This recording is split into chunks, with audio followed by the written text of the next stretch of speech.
Fano gwange yonna gy'osinzira okutulaba n'okuba ng'otwegasseeko tukomyewo ate n'ekitundu ekyokubiri oba omusomo ogwokubiri nga bwe nakusuubiza eggulo nti tugenda kuba tukomawo mukadde ke kamu misomo gyaffe gino egya master class naye nga tutunuulira okulunda embizzi eyo ekola ssente twagala tugikusomese okuva ku ntandikwa mpaka lw'ogitwala mu katale era ng'eggulo twatandise n'okusoma bw'ogiwakisa nga tukozesa amagezi ag'ekikugu si biri ebyaffe ebyokutwala ku nnume ate bizibu bizze nebifaanana bwe bityo nga tukozesa amagezi ag'ekikugu okuwakisa era jjo ne tulaba embizzi eno ate bw'eba ezadde n'okugiteekateeka okuzaala biki by'oteeka okutunuulira olwaleero tugenda kwongerezaayo awo naye nga olwaleero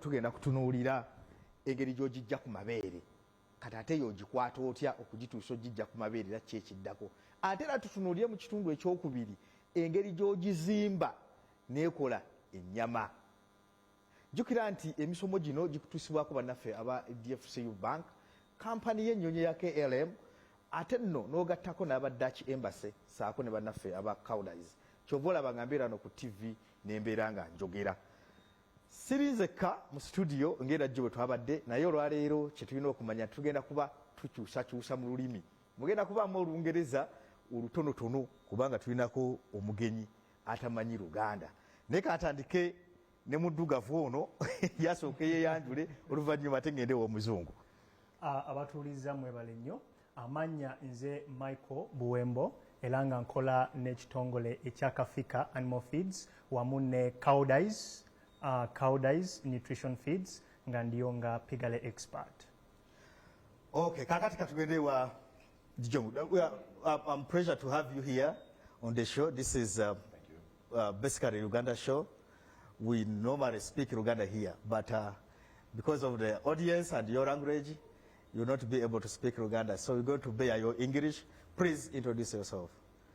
Yes, I'm happy to be here. I'm Bert de Jong. I live in the Netherlands. I'm 46 years old, and I'm always have been working more than 25 years in animal nutrition and pig farming. And what I like about my job is I'm experienced in nutrition and also in the management of farming. So what I like about my job is to bring solutions to expanding markets like the Uganda market and bringing our knowledge. So, De Jong, there is a Barcelona football player called De Jong. Are you related to him? Yes, he's called Frank de Jong. Yes. You also have Luc de Jong. I have a son, he's also called Luc de Jong. Oh, he's also a football player? He's 3 years old, but he will be. Okay. Kakati oyo ye Bart de Jong mukugu mu byendiisa agenda kuba atutwala mu kitundu kyaffe ekya PowerPoint. Naye kati tunagenda eyo olwaleero njagala oweereza ebibuuzo ku simu eyo gy'olaba etambula ku screen yo tugenda kuba tubiddamu ate nga bwe tutambula n'omusomo guno eggulo twafunye kadde bulungi kaddamu bibuuzo naye olwaleero twagala tubiddemu so kyenkusaba bw'oba osindika ekibuuzo njagala oweereza ekibuuzo nga kiri ku mulamwa ogw'okujja embizzi ku mabeere oba okuzitambuza okuzijja ku mabeere bw'oba tobuuzizza nga kiri awo twagala kibeere mu ngeri gye tuzimbamu ennyama otegedde awo njagala tutambulire bw'onompeereza ekibuuzo nga tekiri nnyo mu layini eyo oba oli awo tuyinza okiddamu olulala ne kitagenda leero naye nga awo wenjagala tutambulire so mu bwangu ddala tugenda kuba tutandika ne but nga tulaga PowerPoint so Jong, the floor is yours. People are eagerly waiting to see the slides on PowerPoint. Then after your show, we're going to go through briefly of what you have said. And Mr. Buwembo will be here to interpret in Luganda. So good. You're on the floor now. Thank you.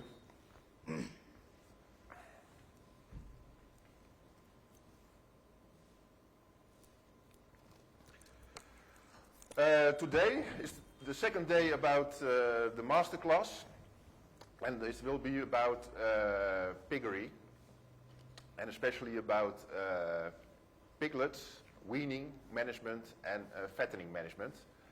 Yesterday it was about farrowing management and insemination management. For sows, a big challenge is the transition from pregnancy to giving birth to the piglets. Today I will explain about the piglets, about the weaning, and that's a big challenge for the piglets. The transition from sow milk, from the mother, and after weaning they have to do it with feed. So I will explain something about it.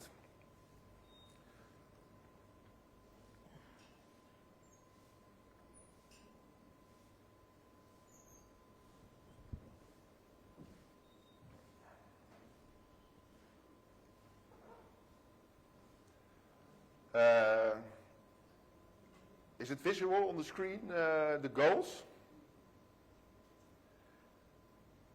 The goals of weaned piglets are keeping the intestine healthy and to stimulate the feed intake and to maximize the development of muscle. And the nutrient requirements depend on keeping the intestine healthy, also stimulating feed intake and development of muscle. I already explained the transition from sow milk to dry feed is a big challenge for piglets. So it is a big request. At one side in the composition, you can see on the screen, there's the sow milk and the colostrum have highly nutrients. So it's important that you have in the creep feed also this high nutrient level, but also the feed intake, because at the end of the lactation period, the suckling period, piglets drink 750 milliliter of milk. So after weaning, they should start with 350 gram of feed. Now, it's all about keeping the intestine healthy. And the intestine is about the villi and the microvilli. So you can see the intestine as a big hose, but the villi and the microvilli, what they do is they give a bigger surface, so that this gives better uptake of nutrients. And what you can see in the diagram is when the energy intake after weaning is better, then the villi height is also better. So what does this explain? That the villi height or the feed intake should be maximized after weaning. Now we also show this in this diagram.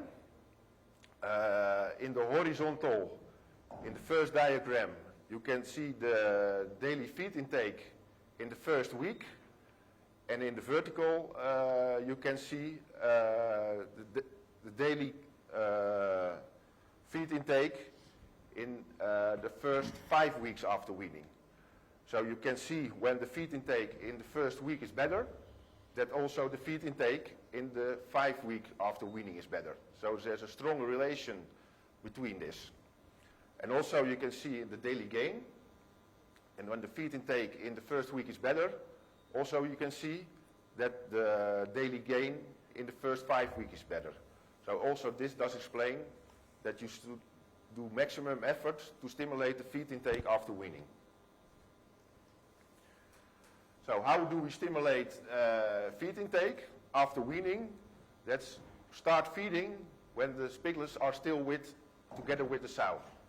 So what we do advise is that you should use a milk replacer, or you should use creep feed. And for this, we have 5 reasons. First of all, helping piglets to survive shortly after birth. Secondly, to have a higher weaning weight. Third, learning them to eat, learning them to digest, and also learning them to drink. And depending on these reasons, you can pick our products. And the first 2 reasons, we advise to use the nurse meal, like a milk replacer. And this is only for high productive farms. And always important first to check the milk production of the sow. And for all farms, the other reasons are important. So actually what we say, that all farms should use creep feed. And for using creep feed, we have two products available. You can use our Romelco creep feed, or you can use our KPLC 50, a concentrate, where you can make your own creep feed.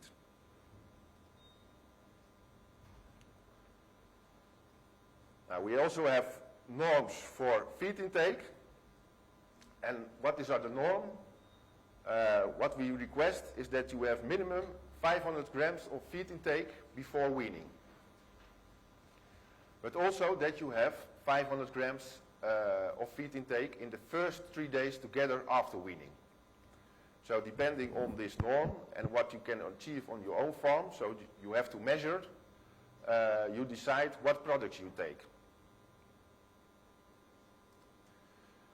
Now, it's not only feed that's important, it's also feed management.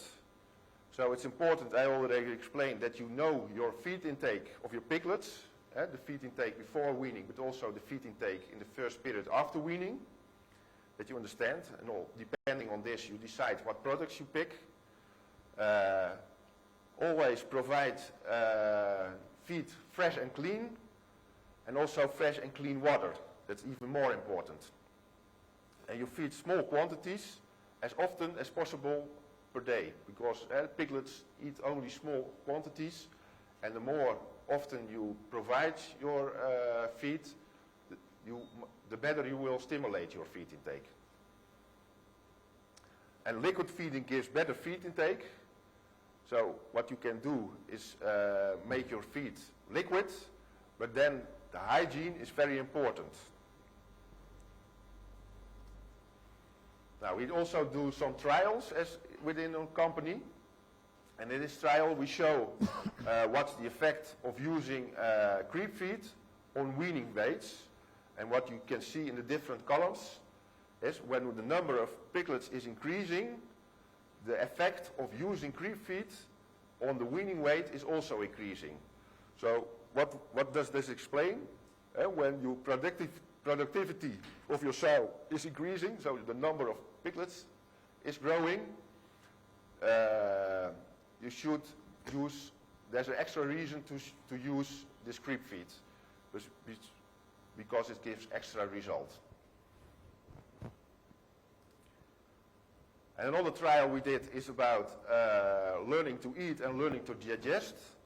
In this diagram you can see 4 groups of piglets. We measured the feed intake before weaning, and we divided this in 4 groups. And what you can see, this is the blue line in this diagram. When the feed intake is lower than 300 grams, what you see is the feed intake in the first day after weaning is also the lowest, but the second day it increases. But what you see after, it drops again. And what was shown in this trial is that these piglets, the diarrhea appeared. And in the other groups where the feed intake was better, and that's why I explained we have the norm for minimum 500 grams of feed intake before weaning, no diarrhea appeared, and the feed intake after weaning was more stable. Thank you very much, and this was the end of my short presentation. I give the word to Edward. Kale, ndowooza owulidde nabagambye leero ebintu birimu ekinyanyimbe. Luzungu tugenda kukola kintabuli Luganda n'Oluzungu. Owulidde but byakunnyonnyodde mu presentation eyo ya PowerPoint. Nkakasa nti olulimi lwayogera obadde olugoberera mubaddemu ebyokuyiga bingi. But thank you very much for such a wonderful presentation. But before we go any further, there is a question here, and I want you to answer it. Though it takes us somehow back, but please bear with it. This is Ernest Matete Sembabuli. What could cause premature birth in pig management? What would cause premature birth? Can you explain? Like a pig to give birth before the real time. Having a miscarriage or after? Miscarriage. Yeah, miscarriage. Okay, yeah. That is a miscarriage? Is that a miscarriage? Premature birth. Yes. Yeah, sure. Okay. It's a good question. Yeah, there can be several reasons for miscarriage. It's not always related to feed, but when it's related to feed, often you see a high level of toxin, of mycotoxin. So it really depends on the quality of the feed. But on the other hand, it also can have to do with some disease. Like we have the swine fever. It can cause miscarriage, but also PAERS, for example. Okay. Kale, oyagala kitaputamu?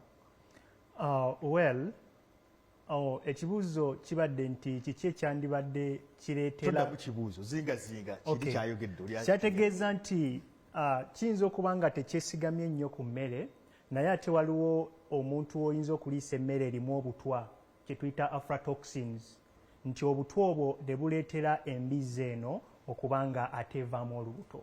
Ekirala agambye nti zisobola okuba endwadde nga swine fever, asobola okuleetera embizzi eri olubuto okuzaala abaana abatannatuuka. Bye bintu ebibiri byakonyeeko. Okay, kale bye bintu ebibiri byakonyeeko. Kaakati njagala tugende tulabe vidiyo. Vidiyo eno egenda kuba ekwata ku weaning oba okujja abaana ku mabeere. Process eyo kwegenda okuba nga etambulira, egenda kuba egezaako okunnyonnyola n'okukulaga ekirungi eno eri mu Luganda biki baati byabadde ayogerako. Kale batutereyo vidiyo eyo.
Kale mukulikeyo mwana watu kuwumulako okutono okwo, kwita kuwumula kubanga mbadde temulaba ffe.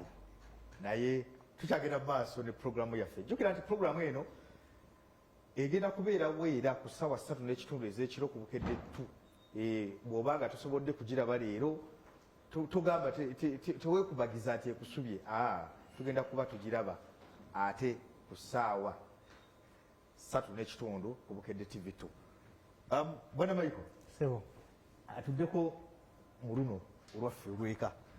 Kaakati bwe tubeera mu nkoko tulowooza ku bbugumu obizinga buto. Kati ate omuntu ali eno mu zino embizzi ezizadde ye talowooza ku bbugumu. Okay. Ebbugumu n'omuntu akola mu mbizzi alirowoozaako oba ne tubanga tuli mu kulabirira ebisolo byaffe. Ebbugumu kikulu nnyo, teribeera mu nkoko lwakuba nti libeera lya nkizo nnyo mu nsi ziri eri wewabeera nga babeera n'obunnyogovu bungi.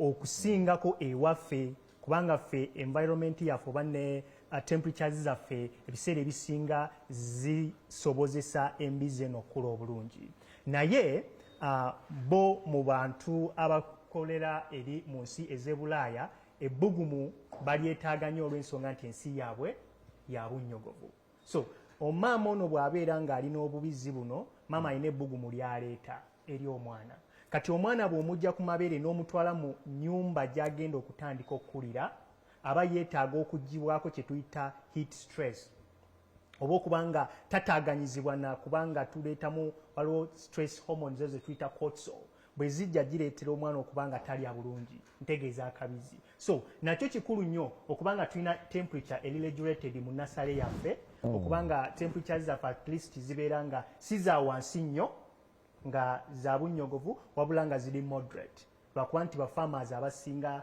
tebaziteekako nga bwenkugambye olw'embeera y'obudde yaffe nti terina nnyo much effect okujjako wansi eyo ng'ekabaale tubirowoozaako bulowooza si kya kirowoozaako so bw'obeera mu environment nga temperatures ziri below 20 waliwo temperatures ebeera 26 nezikira ne zidda wansi mu 25 ebbugumu eryo terimala ku mwana aba yakafuna ki yakafuluma so temperatures eziri at least above that is the room temperature etuyita 27 ezeyongerayo waggulu kiba kikulu nnyo okuba nga oteekamu akasigiri kyetuyita akachako stove bw'oba tokoseza amasannyalaze kati commercial farms zetukola nazo zo tulina amasannyalaze tulina lamps ezo tuteekayo lamps zennyininyini ne zireeta ebbugumu mu nasale yes okay Dijon this looks a bit general but someone wanted to know what are the techniques of earning more profits in piggery farming? The techniques of profits. Yes. Yeah, that's a good question. That's the most important. I think the most important about making profit with piggery is that you invest in the beginning and you save money in the end.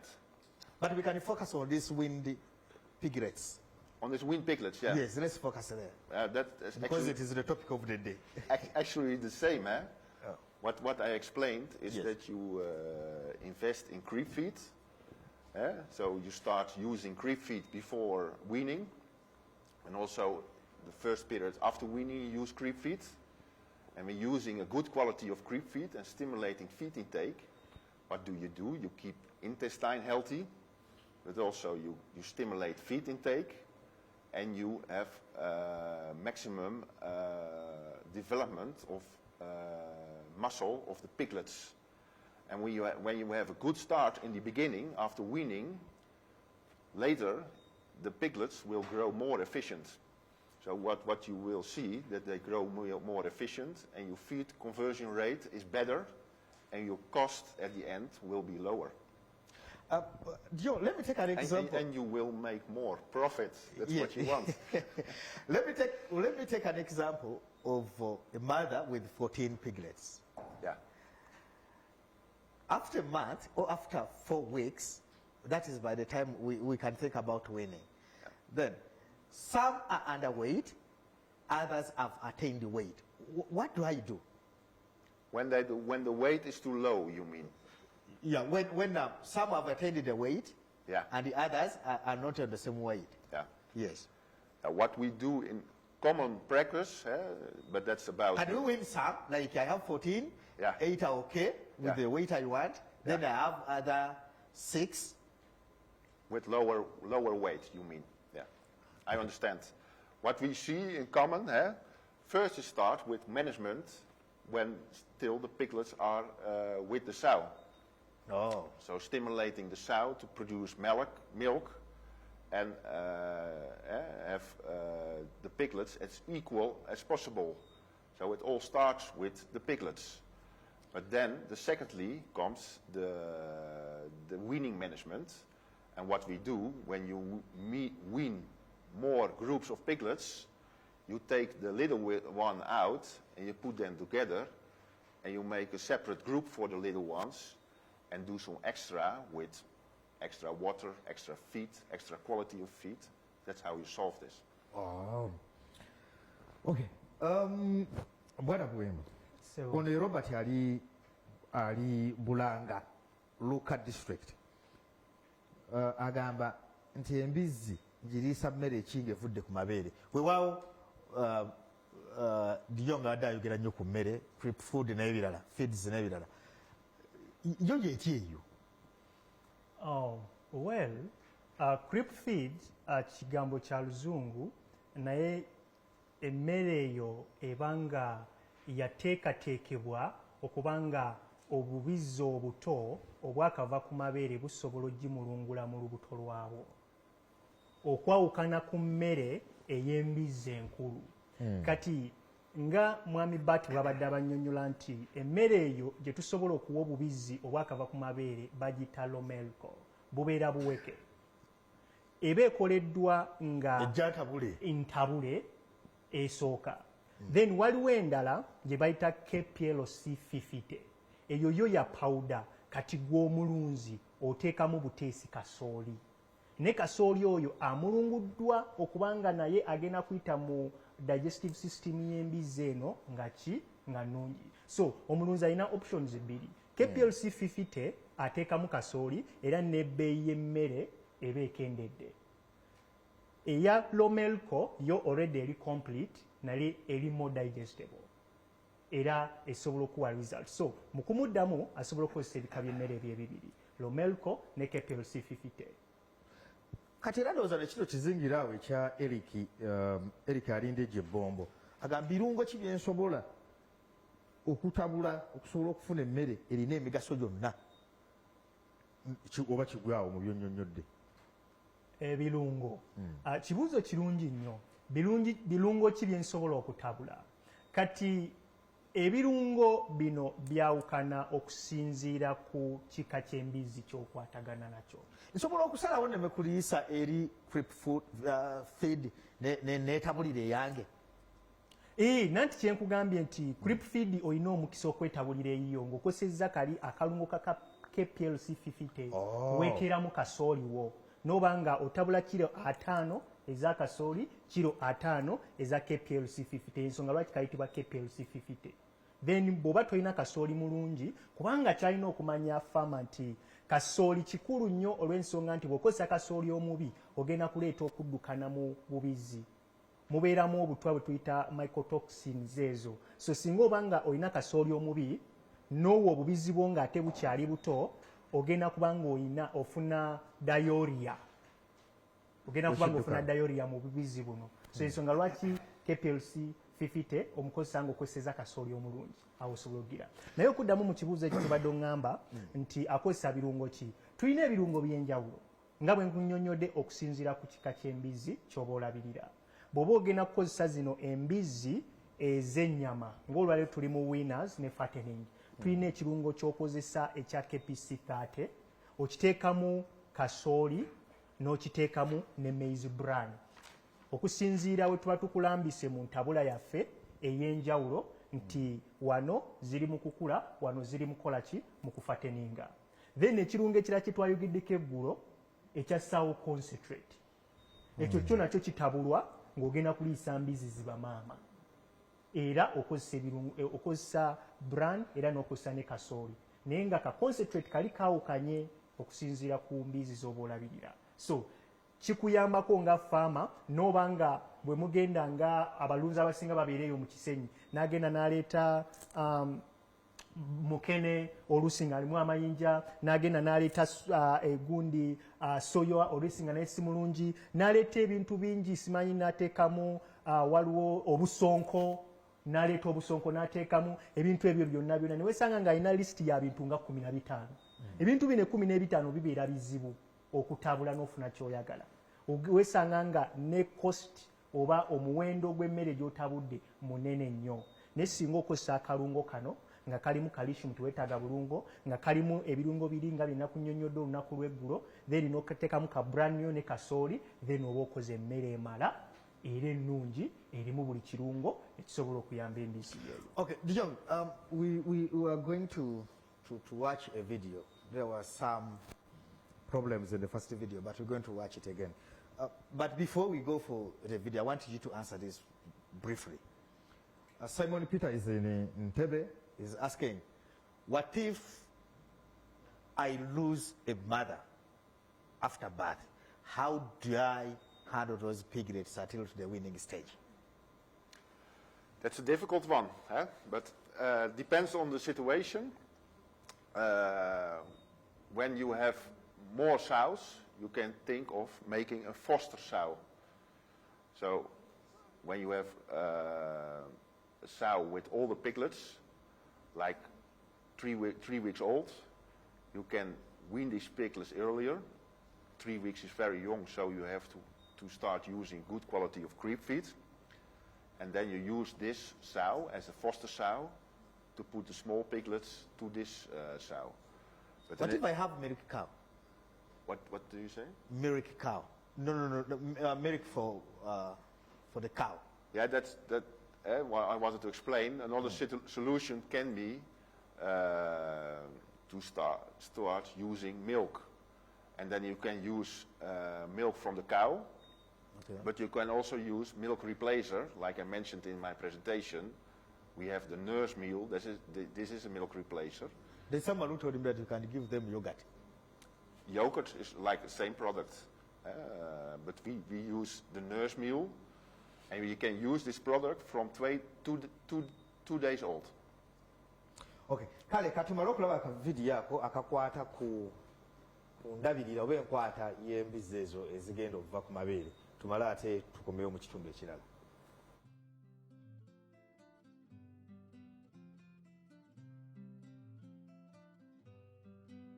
Tugenda kwogera ku migaso gy'okuliisa obubizzi obuto mu kadde akatuufu. Ebiseera ebisinga abalunzi balwawo okusalawo okutandisa obubizzi obuto okulya emmere nga bukyali buto okubutangira okukona. Ebyembi nnyina waabwe okutwala ebbanga eddene ng'ayonsa kimuviirako okukogga. Olw'embeera eyo nnyina waabwe ajja kuyisa mu nnaku 5 z'alina okusaliramu ng'obubizzi butandisa okulya emmere. Embizzi ezadde ng'eri mu mbeera nnungi esala mu nnaku 5 ng'obubizzi butandisa okulya emmere. Akaseera k'okutandisa obubizzi obuto okulya emmere kiyita okubujja ku mabeere. Kikola kinene ku muwendo gw'obubizzi obuzaalibwa omwaka enkazi ezaala mu kaseera ako. Singa omulunzi atwala ebbanga ddene nga tajja bubizzi buto ku mabeere, enkazi eba yakuzaala obubizzi butono omwaka. Akaseera obubizzi obutandikira okulya emmere kikola kinene ku buzito bw'embizzi egenda okuvaamu.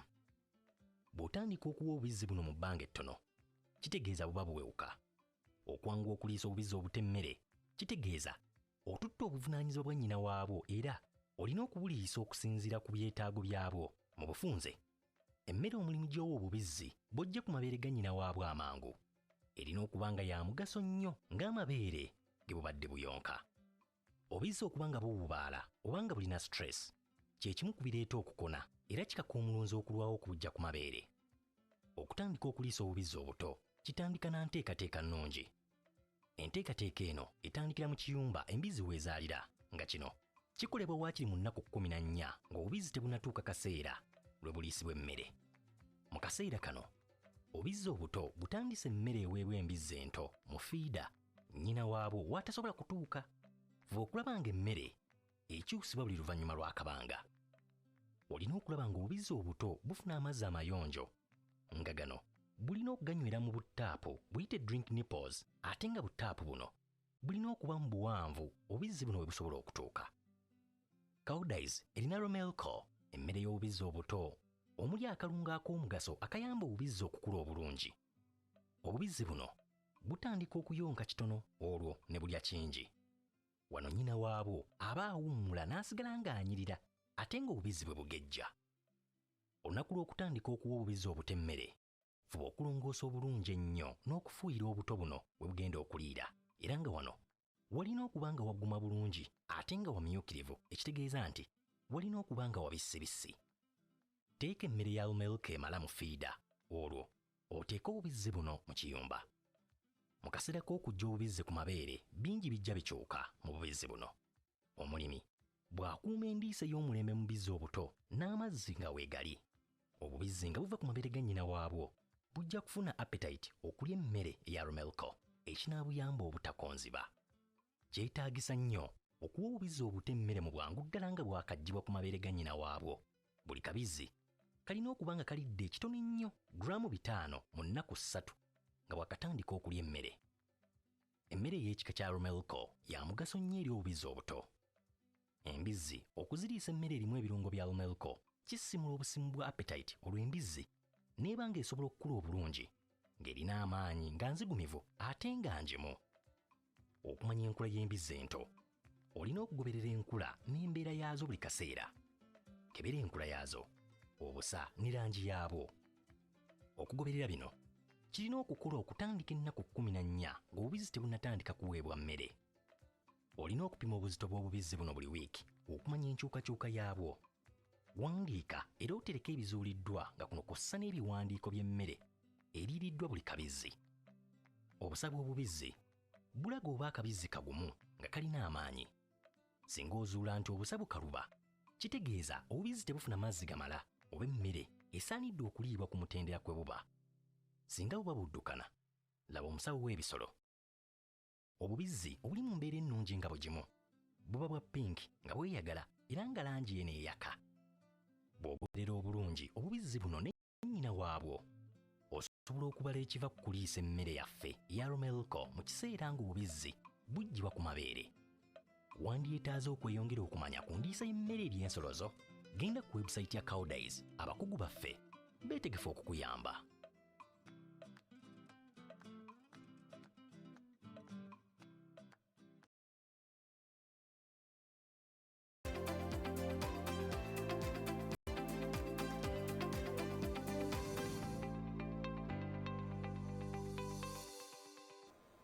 Ndowooza akavidiyo ako kalabye akannyonnyola ebintu by'okulabiriramu embizzi eva ku mabeere.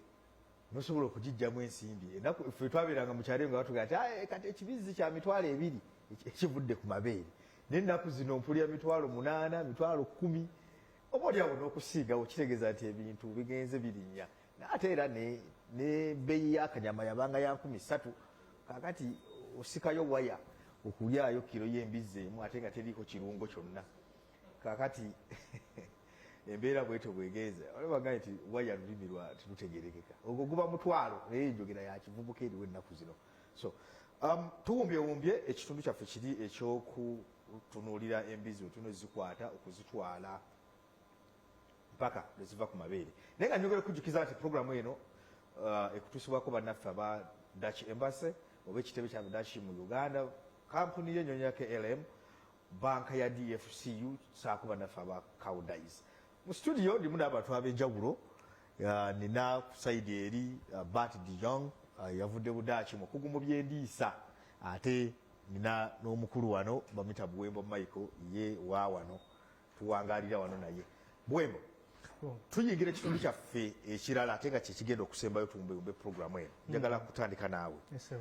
Tugenda kwogera ku fattening. Kigambo kya lufuutifuuti. Kakati gwe kituuso kizze mu Luganda abantu ne bategeera era obabuulire kiki kitegeeza. Neeyanziza nnyo ssebo.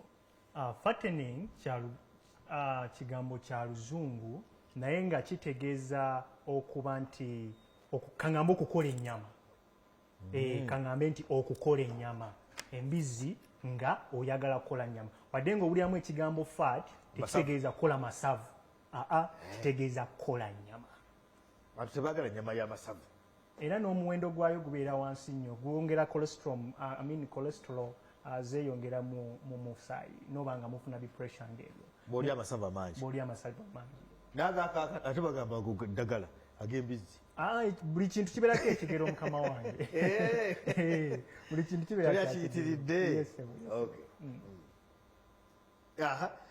Kakati omuntu ayagala okumanya lwaki nandyetaaze okufateninga. Era fateningi ngiteeka ddi mu bwongo ne ngamba kati ntandise fateningi. Fattening eno nga mwami Bart bwe yatunnyonnyodde tetandikira mu kaseera kaŋŋambe nti katwano. Weewaawo nti twawulamu okusinziira ku buzito bw'embizzi. Buli mbizzi bwetuuka mu kiro 50 eba etuuse ku ssa lye tuyita fattening oba mu kukola ennyama.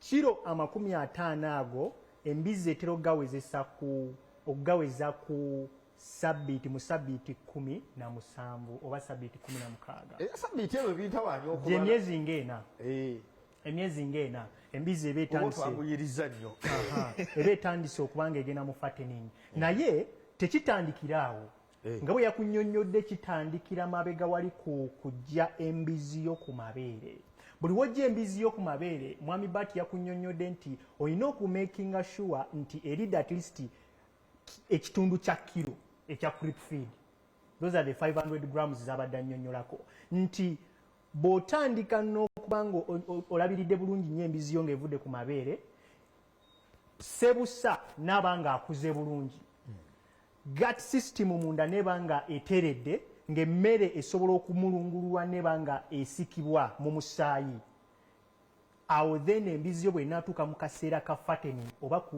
weeks 17 oba emyezi 4 n'ekitundu gye mbadde nkunnyonnyolako ojja kuba oyisa buyisa mukka mu kisero so olina kuba nga olina emmere ekozeseddwa ki obulungi gye tuyise creep ate n'ekirala abalunzi baffe mukimanye nti mu kaseera kano we tusinga okusaasaanyiza emmere ennyingi n'essente nnyingi kubanga n'endya y'akabizi kano eba yayeeyongera wali nga wakakajja ku mabeere kaba kali mu grams nga 10 ne kagenda nga keeyongera grams 2 ne kagenda nga kayongera kayingidde kiro 1.5 buli lunaku kati kagenda okutuuka mu bbanga erya fattening nga kali mu kiro 2.5 plus kasuba kagenda mu kiro almost 3 so awo we tusaasaanyiza ssente kati kati okubanga oyagala okubanga ofunza ku kusaasanya ssente mu kaseera ka fattening ako olina okubanga watandise ne creep feed ennungi ne pre-starter oba ne grower stage awo ogenda okubanga okola management entuufu mu kaseera ako ak'okuteekako ennyama saako okuteekako amasavu. Okay. Yep, John, have you been picking what he has been saying? This guy, this gentleman. Yeah. He was talking about fattening. Yeah, I understand. Yes. I understood a bit. So he basically leaned on feeds. So apart from feeds, what other things do I supposed to put into consideration when I'm in this fattening process? Can you repeat the question? Because apart from feeds, yeah, which other things should I put in consideration when I'm fattening my pig?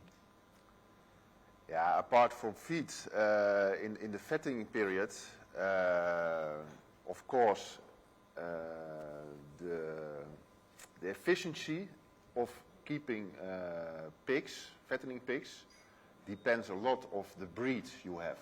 Yes.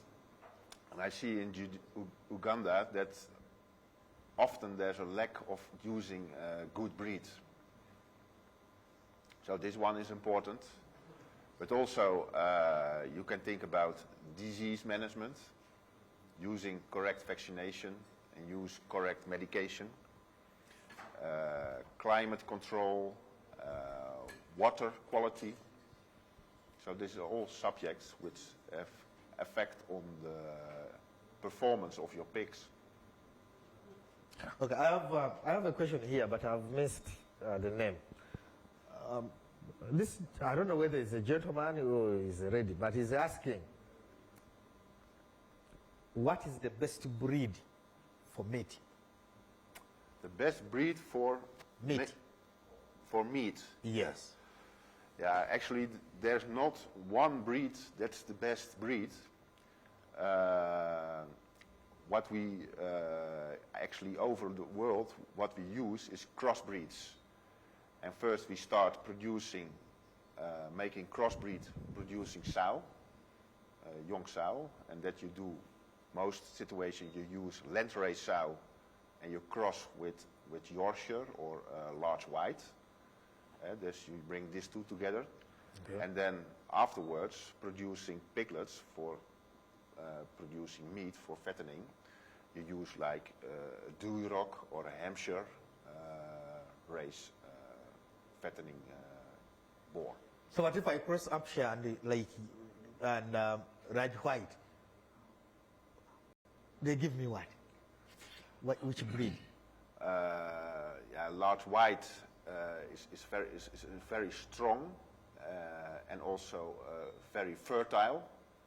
And for example, landrace, this sow, they have good mothership, so they have good milk production and good udder. And they are very good for their behavior for the piglets. Okay. And on the other side, the Hampshire and the Duroc, they have high meat quality and a good efficiency in producing meat. Buwembo. So, kasoke nve ku bya Dion. Kakati kiki ekireeta amasavu. Kola n'otunuulira ennyama eyo ffe abagirya. N'otunuulizibwa oti noga sikyaguze. Nga baziyita buliti abamu omanyi ya buliti. Ng'otunuulira essavu eriri ku nyanoga bannange kiki kino. Kangende. Mbeera ki ebeerawo? Ekireeta amasavu kiri entirely ku ndiisa y'ekisolo kyo.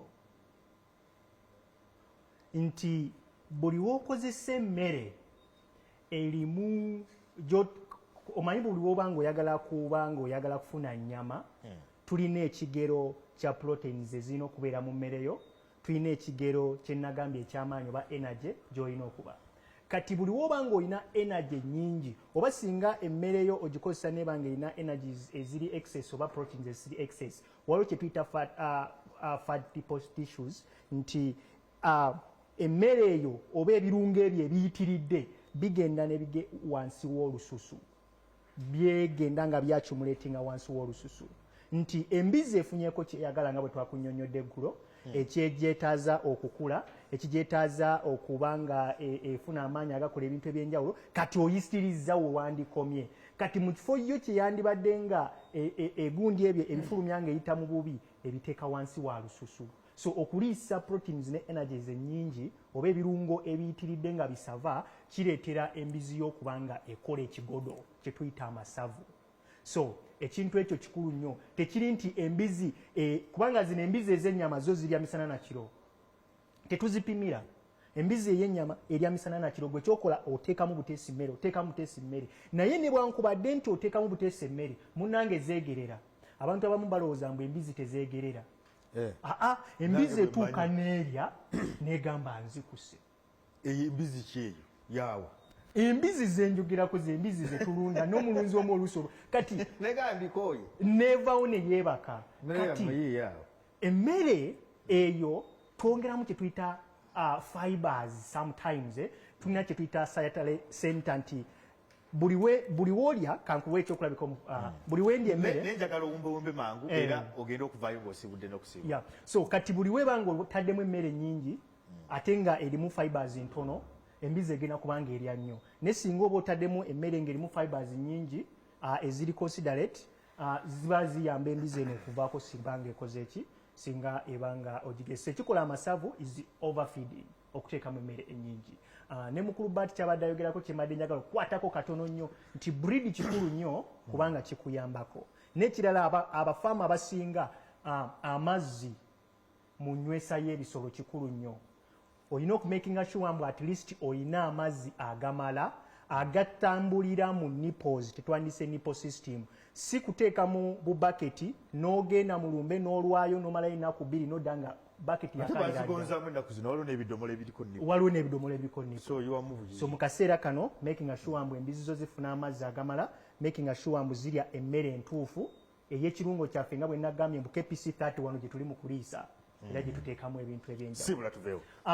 Amannya nsigadde bampita Michael Buwembo era nga nkola n'ekitongole ekya Kafika Animal Feeds era nga distributing emmere ya cowardice. Mubadde bawuliriza era balabi balungi nnyo, mugende ku branches zaffe ez'enjawulo kubanga tujja kuba ne mujja kulaba branches nga ziriko Kafika, temujja sanga kigambo cowardice naye zijja kubeera Kafika naye ng'emmere erimu ya cowardice. Bawesimu bajja kukubira oyongera obbalagira gye ziri. Ennamba y'essimu gwe omulabi wandiika wansi, funa akapapula ne peni owandiike 0702 24 36 10, eyo ya WhatsApp ate era nga ya Airtel 0702 24 36 10 n'abali ku lukomo lwa MTN 0784 29 89 03 0784 29 89 03 mutukubireko twongera atobalabula n'okubanga tubatuusako obuweereza obw'enjawulo. Mwebale nnyo. But time is not on our side. Please, let's have your closing remarks. What was your question? Sorry. No, it is not a question. Time is not on our side. We are winding up the show. Please give your closing remarks. Yeah, I was very happy to be here, and I wanted to learn today about fattening management. But actually, the message we want to bring today is that fattening management starts with the beginning, with the good start. And the good start is about feeding your sows, good quality of feed for your sows. Start with good quality of piglets, and then invest in the first period for your piglets in creep feed. I can say about less than 30% of your feed costs are in this phase, and 70% of the costs are in the phase after. So with investing in this 30%, this will give better profit at the end. And I think this is the most important message of today. Okay, thank you, John. We'll look forward to be with you tomorrow. Kale banange sijja kwogera luzungu nnyo lususe sho bwete leero bwegenze muwulidde ebintu bye twogedde enkya tugenda kukomawo n'ekitundu ekirala naye kankulekereyo ka vidiyo ako akakwata ku fattening akume atakumira mpeera.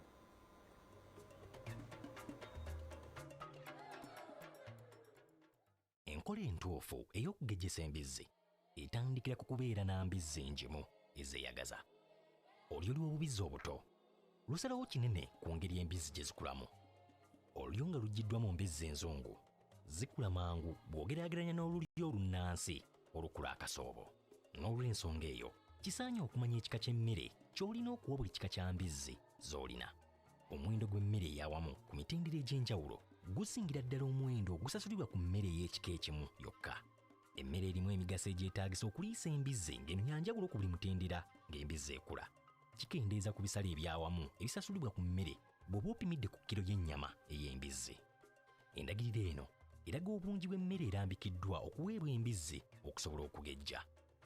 Omugaso gw'emmere omulungi ddala ku mbizzi gulabika singa wabaawo embeera y'obudde ennungi, amazzi nga we gali mu budde nga n'embizzi tekaaluukana mu kiyumba weeriira. Okugezza embizzi kitandika ng'embizzi zaakazaalibwa. Embizzi bw'eba n'amabeere agamala obulungi eri obubizzi obuto nga n'emmere y'obubizzi buno obugenda okutandika okulya eteekeddwateekeddwa bulungi, kiyambira ddala entandikwa ennungi ey'okugezza embizzi. Embizzi okuziriisa emmere erimu ebirungo bya romelco ne cowdies kisimula obusimu bwa appetite, olwo embizzi n'eba ng'esobola okukula obulungi ng'erina amaanyi nga nzigumivu ate nga njimu. Wano ng'omulunzi oba otadde ettaffaali ku nkulaakulana ey'omu maaso. Obubizzi obuto nga bwenkana mu kikula buteeke mu bibinja bya 10 ku 15. Mu buli kibinja osobola okuteekamu obubizzi obuzaaliddwa okuva mu nkazi ez'enjawulo naye ng'olulyo lwe lumu n'ekigendererwa okulaba nga buli kabizzi kafuna emmere. Kakasa nti obubizzi bwonna bunywera ku butaapu bw'amazzi obuteereddwamu. Amazzi amalungi nga mayonjo gakola kinene ku nkula ennungi ey'embizzi. Kuuma amazzi nga mayonjo ate nga gakyusibwa buli luvannyuma lw'ebbanga eggere. Kirungi okuteekamu butaapu embizzi mwe zinywera, kiyite drink and nipple. Singa embizzi zinywa amazzi nga matono, emmere zaakulya ntono era zaakukula kasoobo.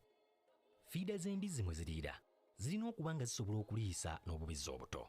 Singa fiida tezijjuzibwa mmere ebbanga lyonna, embizzi ziba sizaakufuna mmere emala okugejja obulungi.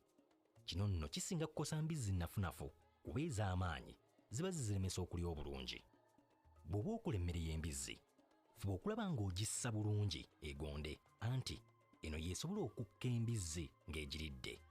Emmere esigaddemu empulungusa ennene etawaanya embizzi nga zigiridde. Ojjukizibwa okuteekamu ebirungo ebirungi mu mmere. Okukula obulungi, embizzi ejjula magumba, nnyama n'amasavu. Ennyama ekola ebitundu 23 okuli ekirungo kya protein ate 77 niba by'amazzi. By'ebitundu ebisava bikola ebitundu 95 ku buli 100, byo ebitaano ne biba mazzi. Ekirungo kya energy ekingi kivaako okukula kw'ebitundu ebisava mu mbizzi, naye okugejja kw'ennyama kyetaagibwa nnyo okusinga okugejjesa amasavu. Obungi bw'emmere yeetaagisa okufuna kilo emu ey'ennyama bugenda bweyongera embizzi bw'etuuka mu kiseera eky'okugejja. Embizzi bw'ebanga ekyali nto esinga kukula nnyama n'amagumba. Bwe yeeyongera okukula, olwo ebitundu ebisava ne bitandika okukula amasavu n'ennyama okweyongera. Olw'enkula ennungi, kyandisaanye omulunzi akozesa akadde kano ng'embizzi ekula. Okusobozesa embizzi okugejja ng'ekula, zirina okuliisibwa awatali kupimibwa mmere nga zikyali nto. Embizzi bwe ziba zikula, ebyetaago mu ndabirira okukulya ddala obulungi bigenda bikyuka. Embizzi ziriisa emmere entuufu esaana ku mitendera kwe ziba. Cowdies erambika endiisa entuufu n'eyawula ebirungo ebirina okuteekebwa mu mmere ku buli mutendera. Bw'oba okozesa endiisa ya cowdies ku mbizzi zo, suubira enkula ennungi ey'amangu, amasavu nga matono, ate ng'ennyama mpoomu. Wandyetaaze okweyongera okumanya ku ndiisa y'emmere eri ensolo zo? Genda ku website ya Cowdies, abakugu baffe beetegefu okukuyamba.